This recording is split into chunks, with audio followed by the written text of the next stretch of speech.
volunteers, business leaders, community leaders here today. Thank you for coming. This is overwhelming. For those of you I haven't had the pleasure of meeting, I'm John Sawyer. I was the president of the Oakville Chamber of Commerce for 14. John, we can't hear you. You want me to start all over? No. No. John, lift the mic. For those of you, thank you. I usually don't need a mic. For those of you I haven't met, I'm John Sawyer. I was the president of the Oakville Chamber of Commerce for 14 years. I worked closely with Julia while she served on the Chamber's board of directors, and of course during her term as chair of the board. Julia brought to the Chamber her ability to bring people of diverse backgrounds and opinions together. Everyone from young entrepreneurs, senior corporate executives, government officials, politicians, community groups, and they were all welcome and listened to. We hosted many dignitaries at the Chamber, prime ministers, premiers, cabinet ministers, foreign ambassadors, and you will not be surprised to hear Julia was the perfect host, representing us with confidence and grace. As we all know, Julia has achieved remarkable success in one of the most challenging businesses, hospitality. At the age of 26, she came to Oakville full of energy and willingness to work hard. She founded Cafe Galleria, the first of 4 very successful restaurants she owned and managed. Those restaurants were not just places to eat. They became gathering places where families celebrated, friends connected, and young people got their first job.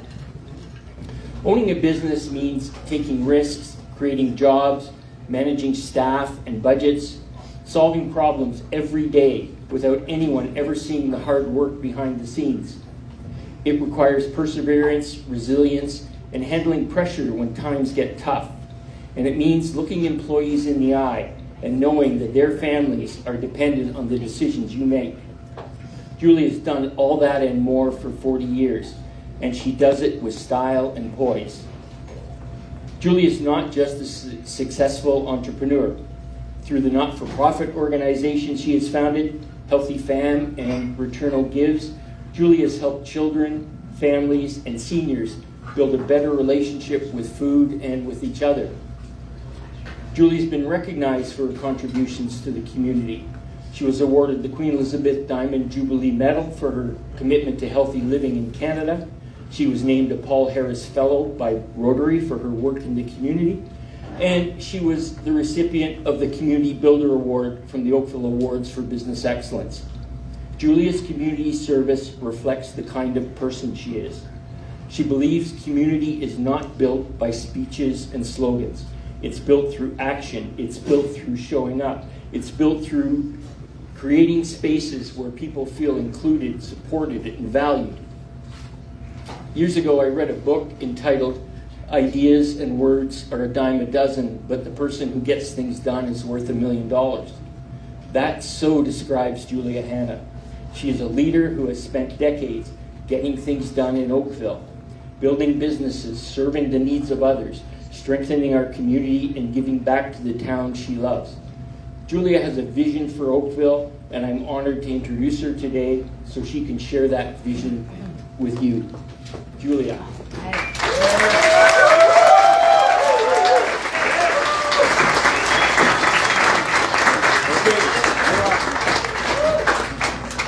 Hey everyone, thank you all for coming. Let me begin by saying, never underestimate the power of a good bolognese sauce. Right there. Thank you, John, for your kind words. I still marvel at your ability to quiet a crowd. I come from a big Italian family. Man, that's impressive. Thank you, John. All right. Well, first of all, wow and wow. Thank you. And to poor Julie and my husband who had to hear me say, geez, honey, is anybody going to show up? To all of them, I apologize. When I look around this room, I don't just see supporters. I see friends, I see family, and I see a lot of fellow business owners. I see my beautiful boys, Matthew, Alex and John Paul. I see my husband, who, by the way, happy anniversary, honey. And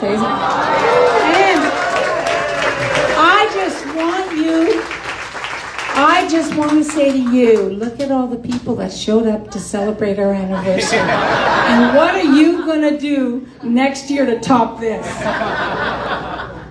I see people who care deeply about Oakville and believe the best for Oakville is yet to come. You could have been anywhere tonight, and instead you're here because you believe that Oakville faces an important choice, a choice about its future. We could continue down the path we're on, or we can choose a better way forward. Tonight, we choose a better way forward. 4 years ago, I asked for the privilege of serving as your mayor. Together, we built an incredible campaign. We came within 2.4% of winning. Thousands of residents were ready for a different kind of leadership. Leadership that listens, manages responsibly, and puts you before politics. Since that election, my own life changed dramatically. As some of you may know, I spent more than 2 years fighting the big C, the party crasher, cancer. Absolutely no one chooses this challenge. But many of us, and many of you in this room tonight, like me, weren't given a choice. Cancer doesn't ask for permission to move in. It just does. Cancer has a mind of its own, but it teaches you what truly matters. That time is precious, that the simple acts of kindness can change your life. During that difficult time, I experienced extraordinary care from the doctors, the nurses, and the staff at Oakville Trafalgar Memorial Hospital. Friends, neighbors, and complete strangers reached out with encouragement, prayers, and acts of generosity that I will never, ever forget. And tonight, later on, I'm going to introduce you to someone who brought me hope and joy in one of those most difficult moments.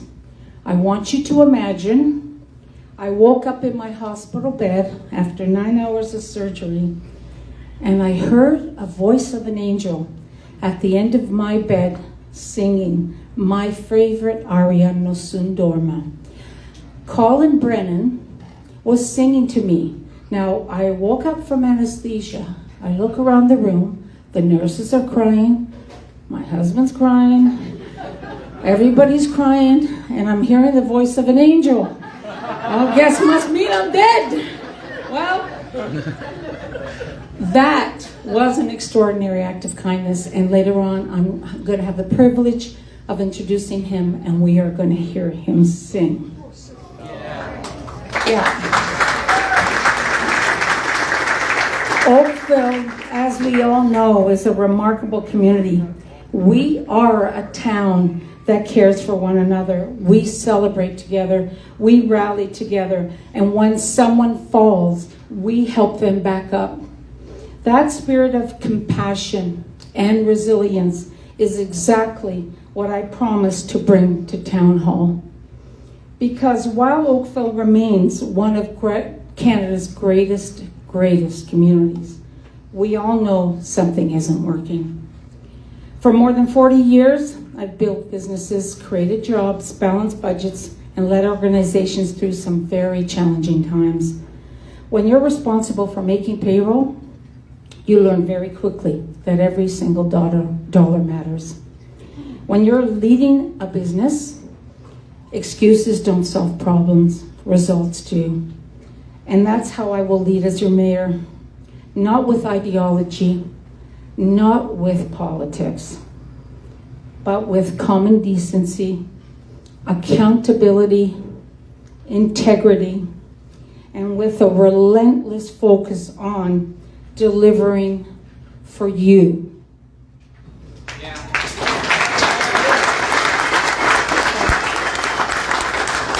So today, I am very proud to present a plan built on the 6 commitments that will move Oakville forward. Number 1, put infrastructure before growth. We all accept that growth is coming. The question is whether it happens to Oakville or whether Oakville shapes it responsibly.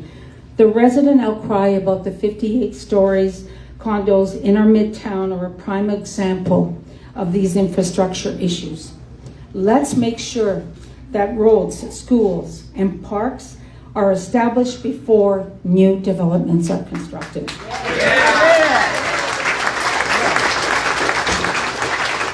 My accountant is in the building. There, that's always a good sign.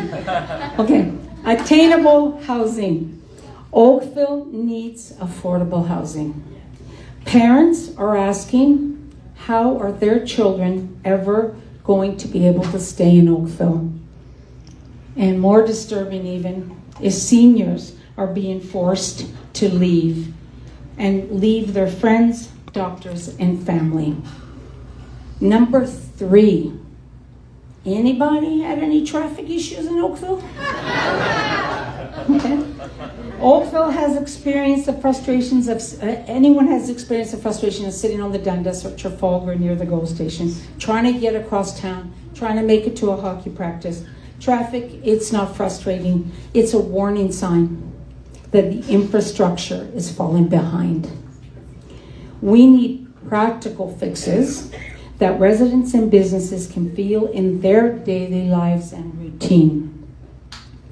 Yeah, number 4. Oh yeah, don't be afraid. Number 4, respect taxpayers. How's that for a concept?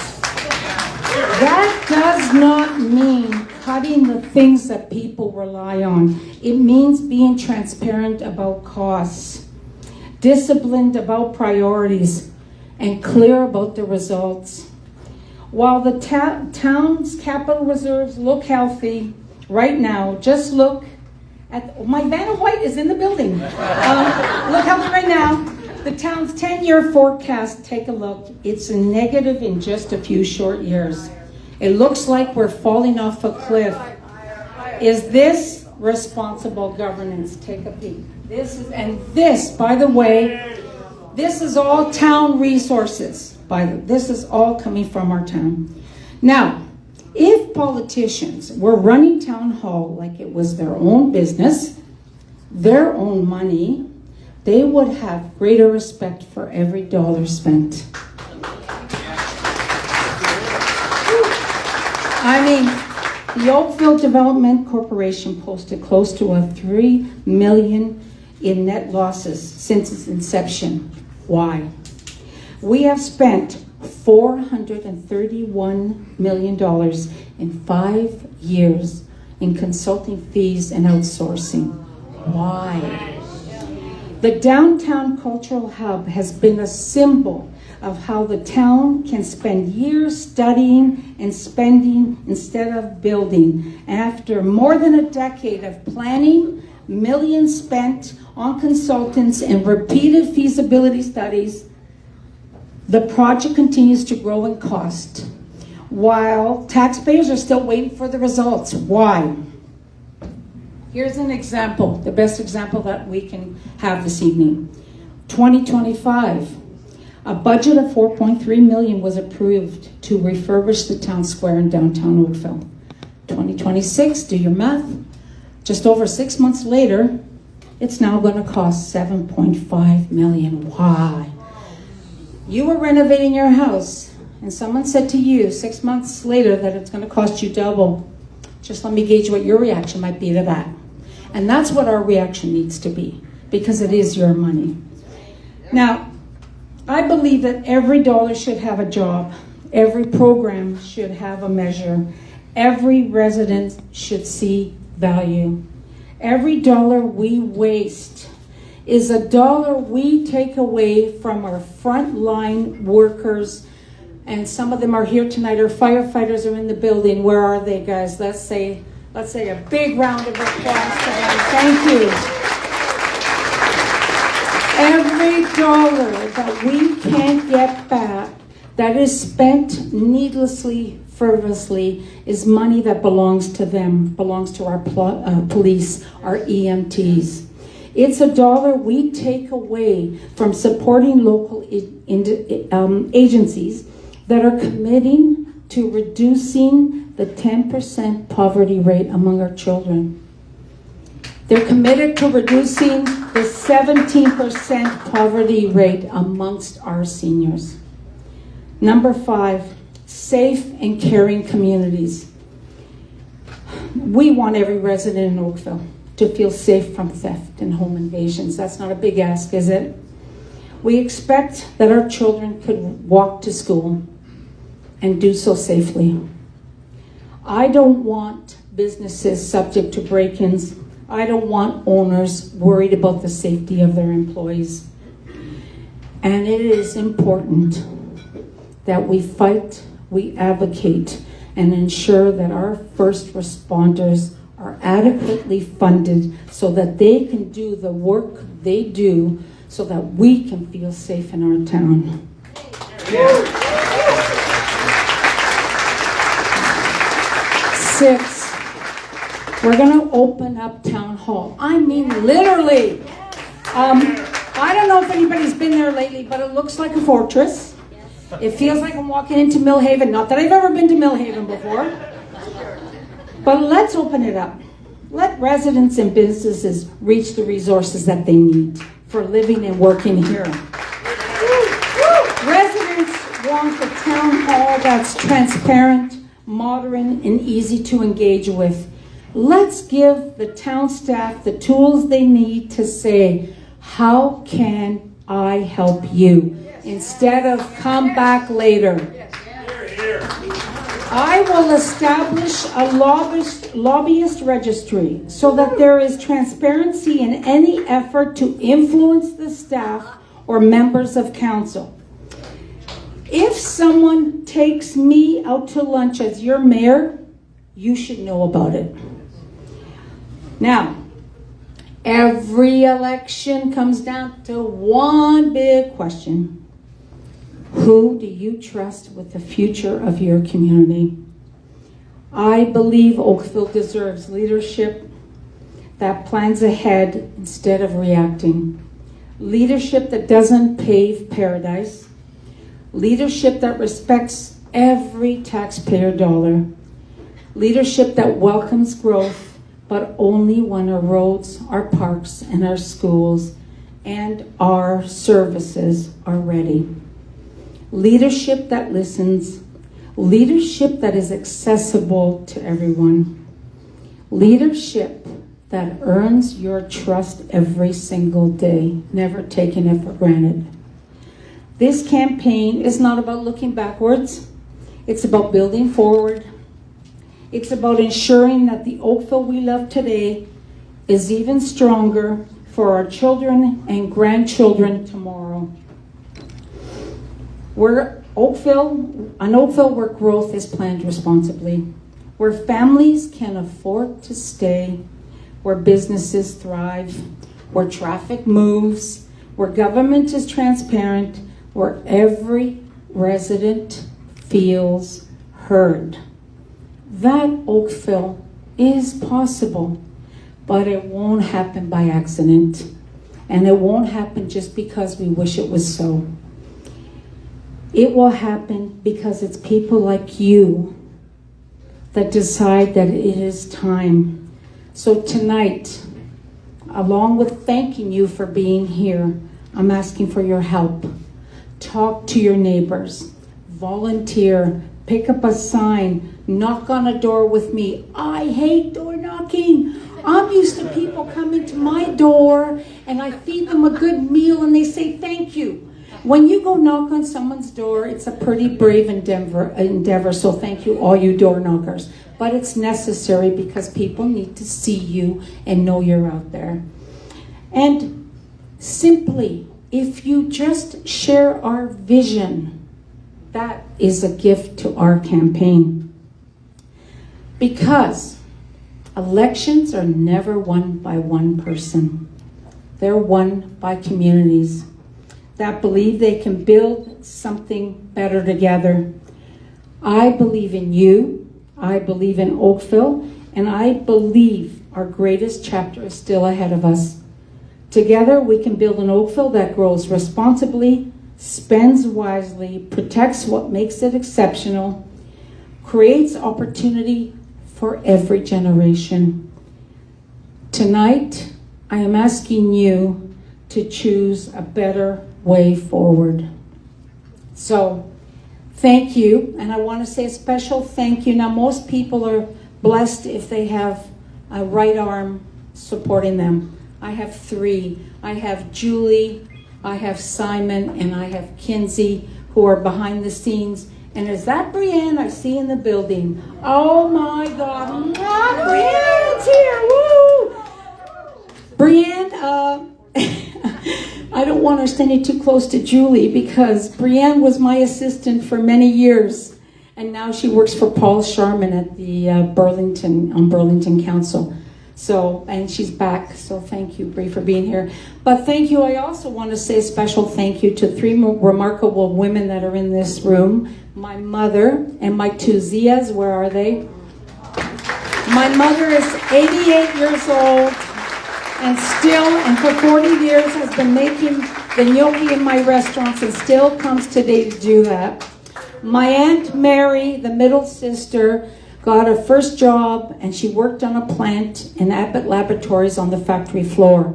When she retired as plant supervisor and her position was filled by a PhD in chemistry. My Aunt Loretta started off with 3-chair salon and I had my first job as a shampoo girl until I shampooed the whole salon and I was fired. She went on to retire with the most successful spa called the Bayview Village Spa, and it was, yes. And these are the 3 women I come from, so can anybody tell me how I'm ever going to get to relax, right? So, to all of you for coming tonight, I truly do love you. There is food, if anybody can get to it in the back, and I think Kinsey wants to come and say hello. Oh my God, more recruits coming in. Come on in, there's a party here. Come on, Kinsey. So, Kinsey, what are you going to say? I'm not going to say anything. I don't think anyone wants to hear my singing voice. Okay, so thank you, everybody. Thank you very much.